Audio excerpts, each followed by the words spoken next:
Hi, this is Shobhik Sadakshit and you watching my YouTube channel Class Effort Acer.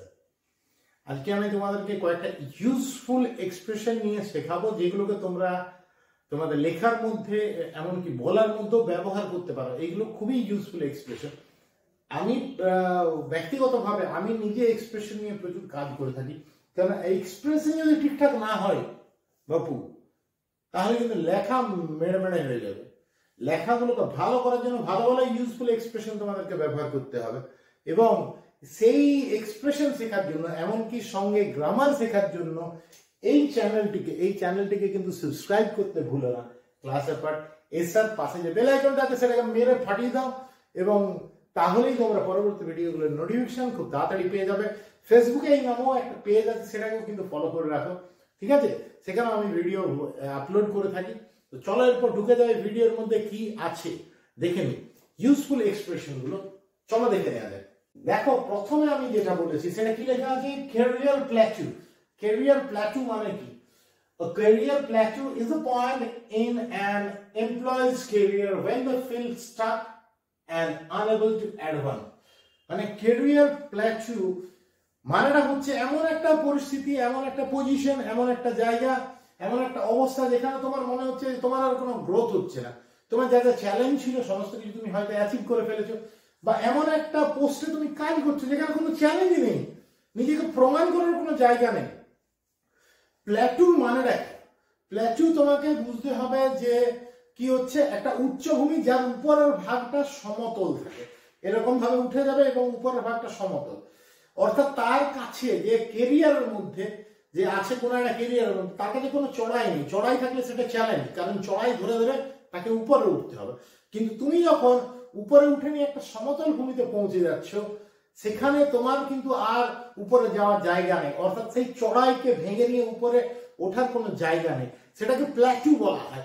Career plateau মানে হচ্ছে তুমিও এমন একটা জায়গাতে কেরিয়ারে পৌঁছে গেছো যেখানে তোমার কাছে কোনো আর নতুন কোনো চ্যালেঞ্জ নেই, যেটাকে তুমি অ্যাচিভ করবে, এবং অ্যাচিভ করার ফলে যে এক্সাইটমেন্ট হয় সেটা তোমার কাছে কোনো সুযোগ থাকছে না, সেই সুযোগ থাকছে না, সেটাকে ক্যারিয়ার প্ল্যাটু বলা হয়।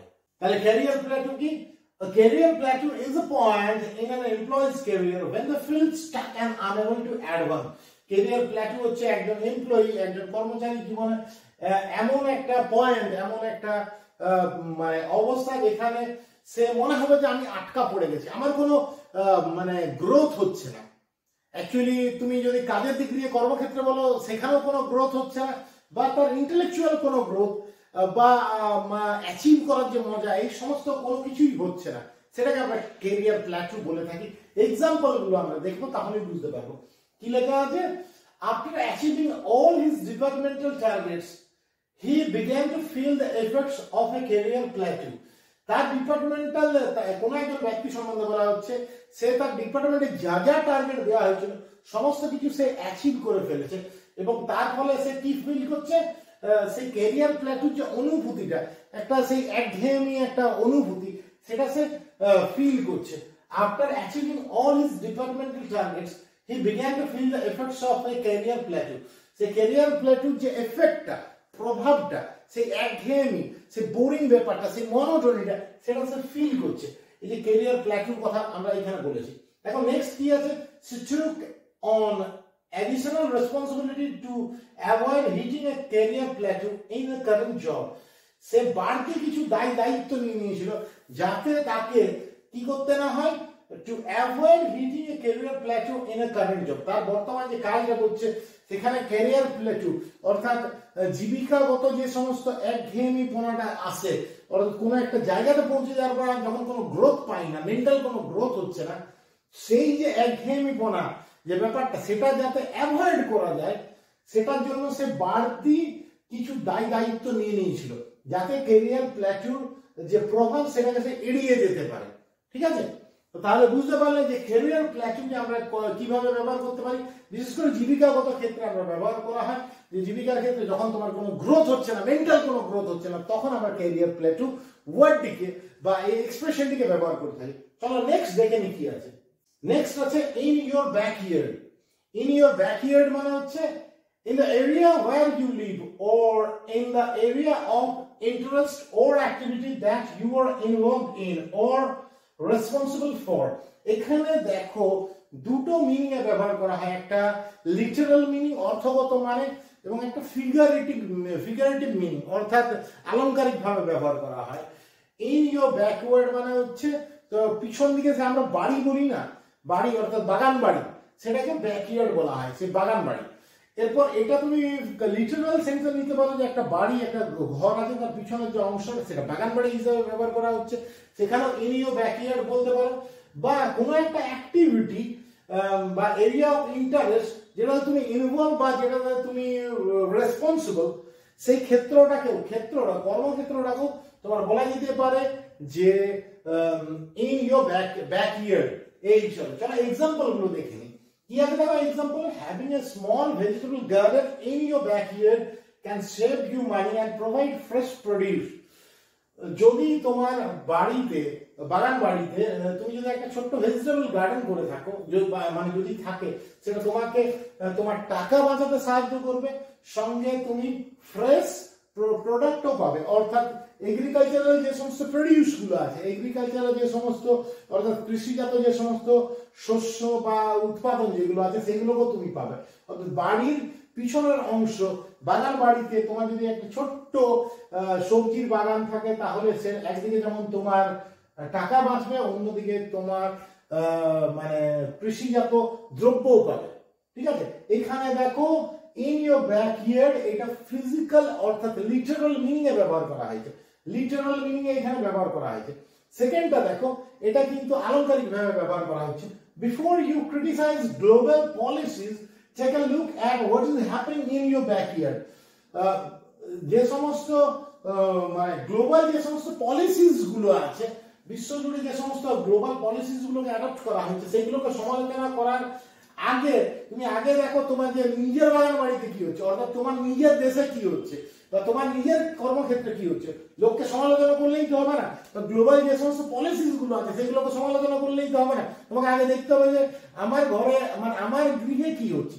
গৃহ বলতে এখানে ফিজিক্যালি যে তুমি বাড়িটায় থাকো সেটার কিন্তু কথা বলা হচ্ছে না, এখানে হতে পারে যে দেশটাতে তুমি থাকছো সেইটার কথা বলা হতে পারে, বা যে ডিপার্টমেন্টে তুমি কাজ করছো সেটা বলা যেতে পারে, বা যে কর্মক্ষেত্রে তুমি ইনভলভ আছো সেইটাও হতে পারে। ওই সেন্সে ইউজ করা আছে যে ইন ইয়োর ব্যাকইয়ার্ড বলতে তোমার ওই কর্মক্ষেত্র বা দেশ বা ডিপার্টমেন্ট, সেই সেন্সে ব্যবহার করা আছে। ঠিক আছে, তাহলে ইন ইয়োর ব্যাকইয়ার্ড তুমি বুঝতে পেরেছো, তোমরা বুঝতে পেরেছো। নেক্সট দেখেন কি আছে, দেখো আপটিক। আপটিক মানে হচ্ছে অ্যাকচুয়ালি বৃদ্ধি, ওই সেন্সে ব্যবহার করা আছে। আপটিক মানে হচ্ছে বৃদ্ধি।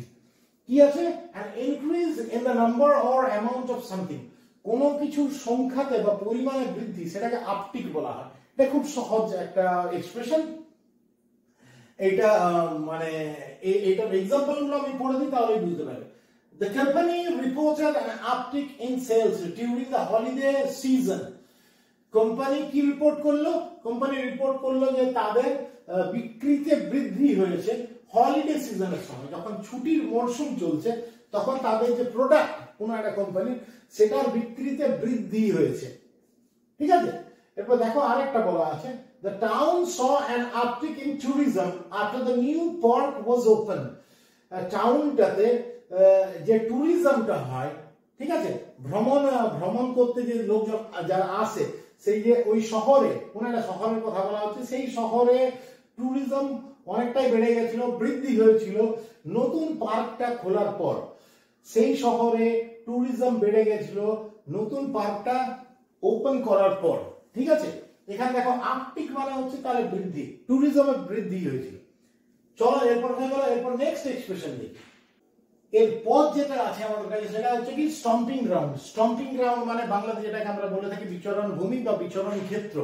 কি লেখা আছে দেখো, এখানে মিনিংটা দেওয়া আছে, place where someone often goes or feels comfortable, usually associated with familiarity or past experiences. It is often used nostalgically or to signify expertise or dominance in a particular area. এটা হচ্ছে অ্যাকচুয়ালি স্টম্পিং গ্রাউন্ড বলতে বিচরণ ভূমি বা বিচরণ ক্ষেত্র, ইংরেজিতে লেখা আছে, বাংলাতে আমি মানাটা বলে দিই যে এমন একটা জায়গা যেখানে তুমি সাধারণত গিয়ে থাকো এবং যেখানে যে তোমার যেখানে পৌঁছানোর পর তোমার খুব কমফোর্টেবল ফিল হয়, এবং এটা কিসের সঙ্গে জেনারেলি অ্যাসোসিয়েটেড, ফ্যামিলিয়ারিটি, তোমার খুব পরিচিত জায়গা, পরিচিত ক্ষেত্র, সেক্ষেত্রে স্টম্পিং গ্রাউন্ডটা ব্যবহার করে থাকি, বা তোমার হয়তো অতীতের কোনো অভিজ্ঞতা আছে যেখানে তুমি যেতে, সেই ক্ষেত্রেও তুমি এটা স্টম্পিং গ্রাউন্ডটা ব্যবহার করে থাকো। It is often used nostalgically or to signify expertise or dominance in a particular area.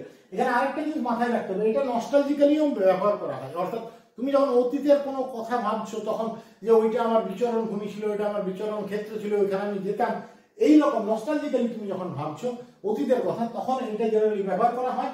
বা তোমার কোনো একটা ফিল্ডে, কোনো একটা ক্ষেত্রে তোমার খুব এক্সপার্টিজ আছে, তোমার দক্ষতা আছে, সেক্ষেত্রেও আমরা এই স্টম্পিং গ্রাউন্ড এক্সপ্রেশনটিকে ব্যবহার করে থাকি। মিনিংটা আগে দেখে নিই।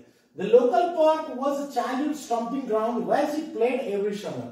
লোকাল পার্কটা, স্থানীয় যে পার্কটা, সেটা তার শৈশবকালের বিচরণ ভূমি বা স্টম্পিং গ্রাউন্ড ছিল, বিচরণ ক্ষেত্র, যেখানে কি করতো, where she played every summer, যেখানে সে প্রতি বছর গ্রীষ্মকালে খেলা করত। স্থানীয় পার্কটা তার শৈশবকালের বিচরণ ক্ষেত্র বা বিচরণ ভূমি ছিল, অর্থাৎ শৈশবকালে সে ওই এরিয়াটাতেই ঘুরে বেড়াতো, ওই পার্কটাতেই ঘুরে বেড়াতো, যেখানে সে কি করতো, where she played every summer, সেই প্রতি বছর গ্রীষ্মকালে সেই পার্কটায় সে খেলতো। ঠিক আছে, এরপর দেখো, এটা হলো ফিজিক্যালি কোনো একটা জায়গাকে বিচরণ ভূমি বা বিচরণ ক্ষেত্র হিসেবে দেখানো হলো। এরপর দেখো, কোনো একটা ফিল্ড বা কোনো একটা কাজের এরিয়া যেখানে তোমার দক্ষতা আছে, সেটা বোঝানোর ক্ষেত্রে কেমন ভাবে এই এক্সপ্রেশনটিকে ব্যবহার করা হয়। দেখেন, social media platform are his stomping ground for promoting his art. Social media platform গুলো হচ্ছে তার স্টম্পিং গ্রাউন্ড, যেখানে সে কি করে থাকে, তার আর্টকে, তার শিল্পকলাকে তুলে ধরার জন্য যেটাকে ব্যবহার করে থাকে। অর্থাৎ সে সোশ্যাল মিডিয়াতে ঘোরাফেরা করে কিসের জন্য, তার যে আর্ট, তার শিল্পকলা, সেটাকে প্রমোট করার জন্য সেখানে সে সোশ্যাল মিডিয়াতে ঘোরাফেরা করে থাকে। অর্থাৎ সেই জায়গাটাতে তার এক্সপার্টিজ আছে, তার দক্ষতা আছে, সোশ্যাল মিডিয়াতে কিরকম ভাবে প্রমোট করতে হয় নিজের আর্টকে, সেটা সে জানে, সেই জন্য সেখানে স্টম্পিং গ্রাউন্ড এক্সপ্রেশনটা ব্যবহার করেছি। এরপরে চলো নেক্সট দেখেন কি আছে। এরপরে দেখো কি লেখা আছে, ডাবল ডাউন। ডাবল ডাউনের মানেটা কি? Double down মানে হচ্ছে to increase efforts or commitment to something, especially when faced with challenges or criticism. It is often used figuratively to emphasize persistent determination or focus on a specific goal or beliefs. অর্থাৎ তোমাকে কেউ বাধা দিচ্ছে, তোমাকে সমালোচনা করছে, বা তোমার এমন চ্যালেঞ্জের সম্মুখীন তুমি হয়ে যাচ্ছ যে ভাবছো যে করতে পারা যাবে না, এই পরিস্থিতিতে তুমি পিছিয়ে না এসে যে কাজটিকে তুমি করছিলে সেটাতে আরো বেশি ফোর্সের সঙ্গে যখন তুমি নেমে পড়ো, তখন সেটাকে আমরা ডাবল ডাউন করা বলি।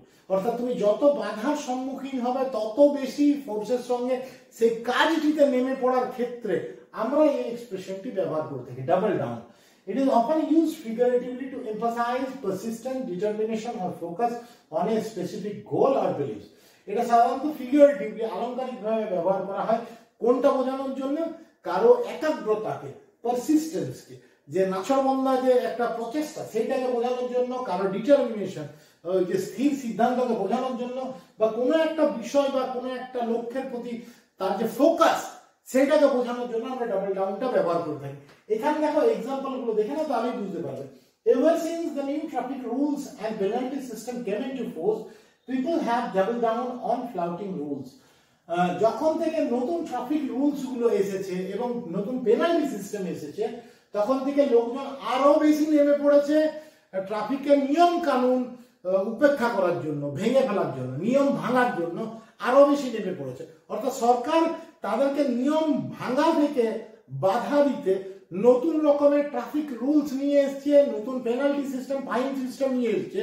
উল্টে লোকদেরকে সেই কাজে, অর্থাৎ রুল ভাঙা থেকে, নিয়ম ভাঙা থেকে তো আটকাতে তো পারেনি। লোকজন যখন দেখলো যে নতুন ট্রাফিক রুলস এসছে এবং পেনাল্টি সিস্টেম এসছে, তখন তারা আরো বেশি রকম ভাবে, আরো বেশি করে তারা নিয়ম ভাঙতে শুরু করে দেয়। ঠিক আছে, ডাবল ডাউন করলো তাদের ওই যে কাজটা, যে ফ্লাউট করা, রুলকে ফ্লাউট করা, সেই কাজে আরো বেশি রকম ভাবে তারা নেমে পড়ে।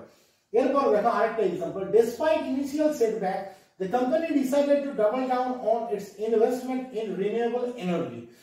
প্রাথমিক কিছু অসুবিধা সত্ত্বেও কোম্পানি কি করলো, কোম্পানি সিদ্ধান্ত নিয়েছিল তাদের যে ইনভেস্টমেন্ট, টাকার যে ইনভেস্টমেন্ট কিসে, রিনিউয়েবল এনার্জির ক্ষেত্রে। রিনিউয়েবল এনার্জির ক্ষেত্রে হচ্ছে পুনর্নবীকরণ যোগ্য যে মানে এনার্জি, অর্থাৎ যে মানে শক্তির যে ব্যাপারটা আছে, অর্থাৎ যেমন ধরে নাও মানে সৌরশক্তি, বা তুমি ধরে নাও উইন্ড এনার্জি, বা এই রকম, বা জলবিদ্যুৎ প্রকল্প, এইগুলো হচ্ছে রিনিউয়েবল সোর্সেস অফ এনার্জি। তো সেইগুলোতে তার কোম্পানি প্রথম দিকে কিছু অসুবিধার সম্মুখীন হয়েছিল, কিন্তু সেই অসুবিধার সম্মুখীন হয়ে তারা কিন্তু পিছিয়ে আসেনি। তারা তাদের ইনভেস্টমেন্টকে তুলে নেয়নি, তাদের ইনভেস্টমেন্টকে কম করে দেয়নি, উল্টে যত বাধার তারা সম্মুখীন হলো তারা আরো বেশি রকম ভাবে কিন্তু ইনভেস্ট করতে শুরু করেছিল। তারা তাদের উদ্দেশ্যে ফিক্স ছিল, ঠিক আছে, তারা সেখানে ডাবল ডাউন করেছিল, ডাবল ফোর্সের সঙ্গে নেমে এসেছিল। তো এখানে দেখতে পেলে যে ডাবল ডাউনটা কিরকম ভাবে ব্যবহার করা হয়। তোমার যদি এই ভিডিও ভালো লাগে তাহলে অবশ্যই কিন্তু শেয়ার করতে, কমেন্ট করতে, লাইক করতে ভুলো না। আমি তোমাদের জন্য আরো ভালো ভিডিও নিয়ে আসবো, শুধুমাত্র লাইক, শেয়ার আর সাবস্ক্রাইবটা করে দাও। অনেকদিন ধরে সাবস্ক্রাইবার বাড়ছে না, তোমরা একটু সাহায্য করলেই হয়ে যাবে। আজকের জন্য এতটুকু, আমি বিদায় নিচ্ছি। আমি সৌমিত্র রক্ষিত, ভালো থেকো।